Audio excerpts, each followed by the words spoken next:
নমস্কার বন্ধুরা, আজ আমি তোমাদের সাথে সম্পূর্ণ নিরামিষ পদ্ধতিতে তৈরি একটা পনিরের রেসিপি শেয়ার করতে চলেছি, যার নাম পনির বাটার মশলা। পনিরের এই রেসিপিটা কিন্তু তোমরা অল্প ইনগ্রেডিয়েন্টস দিয়ে খুব সহজেই বাড়িতে বানিয়ে নিতে পারবে। তাহলে চলো এটা বানাতে আমাদের কি কি লাগছে সেটা দেখে নিই। আর আমি সুস্মিতা তোমাদেরকে আমার চ্যানেল ইয়ামিটস বাংলাতে স্বাগত জানাই। এই রেসিপিটার জন্য প্রথমেই আমি এখানে গ্যাস জ্বালিয়ে একটা ফ্রাইং প্যান বসিয়ে দিলাম, আর তার মধ্যে দিয়ে দিলাম 1 টেবিল চামচ পরিমাণ বাটার আর 1 টেবিল চামচ পরিমাণ সাদা তেল। তেল আর বাটারটা গলে এলে আমি এর মধ্যে দিয়ে দেবো 3খানা মিডিয়াম সাইজের এরকম টুকরো করে কাটা টমেটো, 6 থেকে 7টা মতো ভেজানো আমন্ড বাদাম, তোমরা এর পরিবর্তে কাজু বাদামও দিতে পারো। আর দিয়ে দেবো 2খানা কাঁচা লঙ্কা, 1 ইঞ্চি মতো আদার টুকরো, 1 আঁটি মতো ধনেপাতার ডাঁটি, আর 1 চামচ পরিমাণ নুন, 3খানা এলাচ, 2খানা লবঙ্গ আর 1খানা দারচিনি। এবার আমাদের এই সমস্ত কিছুকে মিডিয়াম ফ্লেমে প্রায় 2 থেকে 3 মিনিটের জন্য ভালো মতো নাড়াচাড়া করতে করতে হালকা হাতে একটু ভেজে নিতে হবে। 2 থেকে 3 মিনিট পর আমি এর মধ্যে দিয়ে দেবো 1/2 কাপের থেকে একটু বেশি পরিমাণ জল। জল দেওয়ার পর আমি এটাকে ঢাকনা চাপা দিয়ে রেখে দেবো মিডিয়াম ফ্লেমে যতক্ষণ না আমাদের টমেটোগুলো সেদ্ধ হচ্ছে। বেশ কিছুক্ষণ পর ঢাকনা খুলে তোমরা দেখো আমাদের টমেটোগুলো কিন্তু পুরোপুরি সেদ্ধ হয়ে গেছে। ঠিক এই সময় আমাদের টমেটোর উপরের খোসাগুলোকে হালকা হাতে ছাড়িয়ে নিতে হবে। সমস্ত টমেটোর খোসাগুলো ছাড়ানো হয়ে গেলে এবার আমি এটাকে একটা অন্য পাত্রে ট্রান্সফার করে দেবো। তারপর আমি এটাকে ঠান্ডা হতে রেখে দেবো কিছুক্ষণের জন্য। টমেটোর এই মিক্সচারটা ঠান্ডা হয়ে গেলেই আমি এটাকে ট্রান্সফার করে দেবো একটা মিক্সার গ্রাইন্ডার জারের মধ্যে। তারপর আমাদের এটার একটা স্মুথ পেস্ট বানিয়ে নিতে হবে। তোমরা দেখো আমাদের এটার স্মুথ পেস্ট একদম রেডি হয়ে গেছে।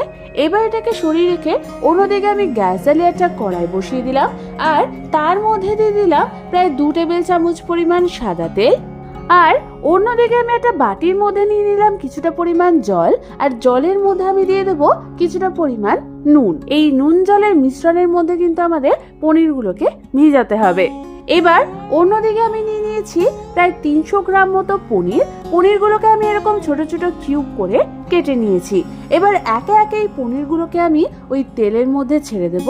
তারপর আমাদের এই পনিরগুলোকে 2 সাইডে হালকা হাতে নাড়াচাড়া করতে করতে ভেজে নিতে হবে যতক্ষণ না এটা হালকা গোল্ডেন ব্রাউন কালার হচ্ছে।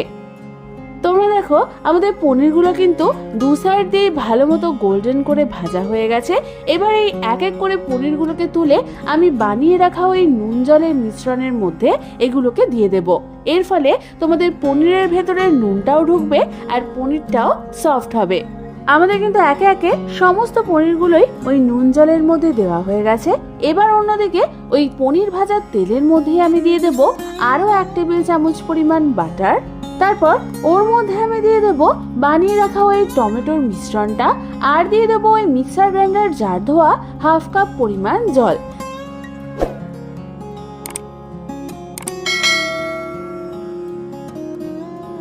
এবার এর মধ্যে আমি একে একে দিয়ে দেবো 1 চামচ পরিমাণ কাশ্মীরি লাল লঙ্কার গুঁড়ো, 1/2 চামচ পরিমাণ ধনে গুঁড়ো, আর দিয়ে দেবো 1/2 চামচ পরিমাণ গরম মশলার গুঁড়ো। এবার আমাদের এই সমস্ত কিছুকে ভালো মতো একবার মিশিয়ে নিতে হবে। তারপর আমাদের এটাকে মিডিয়াম টু লো ফ্লেমে কষতে দিতে হবে যতক্ষণ না এর থেকে তেল বেরিয়ে আসছে। বেশ কিছুক্ষণ পর যখন গ্রেভিটা থেকে তেল বেরিয়ে আসবে তখন আমি ওই গ্রেভিটার মধ্যে জল থেকে ওই পনিরগুলোকে দিয়ে দেব, আর দিয়ে দেব প্রায় 1/2 কাপ পরিমাণ দুধ আর স্বাদ অনুযায়ী চিনি। এবার আমাদের সমস্ত কিছুকে ভালো মতো একবার নাড়াচাড়া করে নিতে হবে। ভালো মতো সমস্ত কিছু নাড়াচাড়া করার পর এটাকে আমাদের ফুটতে দিতে হবে মিডিয়াম ফ্লেমে আরো 2 থেকে 3 মিনিটের জন্য।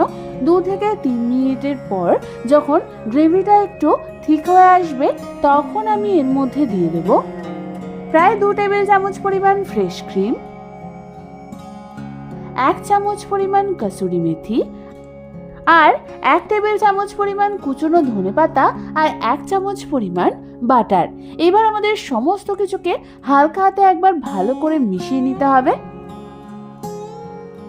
ভালো মতো হালকা হাতে মিশিয়ে নেওয়ার পর পনিরের গ্রেভির কনসিস্টেন্সিটা ঠিক এরকম চলে আসলেই তৈরি হয়ে যাবে আমাদের সম্পূর্ণ নিরামিষ পদ্ধতিতে তৈরি পনির বাটার মশলার এই রেসিপিটা। এবার শুধু গরম গরম ভাত, রুটি, পোলাও কিংবা ফ্রাইড রাইসের সাথে সার্ভ করার অপেক্ষা। তাহলে আর দেরি না করে যে কোনো নিরামিষ দিনে বাড়িতে এটা বানিয়ে ফেলো।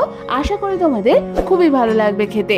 রেসিপিটা ভালো লেগে থাকলে একটা লাইক অবশ্যই করে দিও, আর আমার চ্যানেলটাকে সাবস্ক্রাইব করতে কিন্তু একদম ভুলো না। আজ তাহলে এই পর্যন্তই, আমি আবার চলে আসবো তোমাদের কাছে নতুন কোনো রেসিপি নিয়ে।